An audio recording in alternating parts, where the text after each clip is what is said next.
Magandang umaga po. Ito po ang News TV Live. Pambansang araw ngayon ng pagluluksa para sa 44 na pulis na nasawi sa engkwentro sa Mamasapano, Maguindanao. Nakatakdang magsagawa ng isang necrological service sa Camp Bagong Diwa sa Taguig City at mula sa Camp Bagong Diwa sa Taguig City, may live report si Von Aquino. Von? Maris, bumuhos nga ang mga nakiramay sa pamilya ng mga nasawing miyembro ng PNP Special Action Force kagabi. At binalot nga ng kalungkutan itong Camp Bagong Diwa, lalo na nang dumating ang mga labi ng mga nasawing SAF members.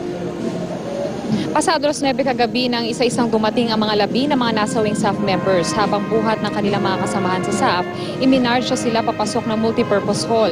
2 miyembro lang ng kanilang pamilya kada pulis ang unang pinapasok. Pero matapos nito ay pinuksan din ang burol para sa lahat ng nais makiramay. Puno ng paghihinagpis ang mga naulila maging ng kanilang mga kabaro. Dumalaw rin kagabi ang presidential sister na si Chris Aquino na nagpaabot ng pakikiramay sa mga kaanak ng mga nasawi. Dumalaw rin sa burol ang mga senador maging si Chief Justice Lourdes Sereno. Maris, sa mga oras na ito ay napakahigpit ng seguridad dito sa paligid ng Camp Bagong Diwa bilang preparasyon na rin sa pagdating ni Pangulong Aquino na inaasahang dadalo sa necrological service mamayang alas 9 ng umaga. Maris? Maraming salamat, Von Aquino.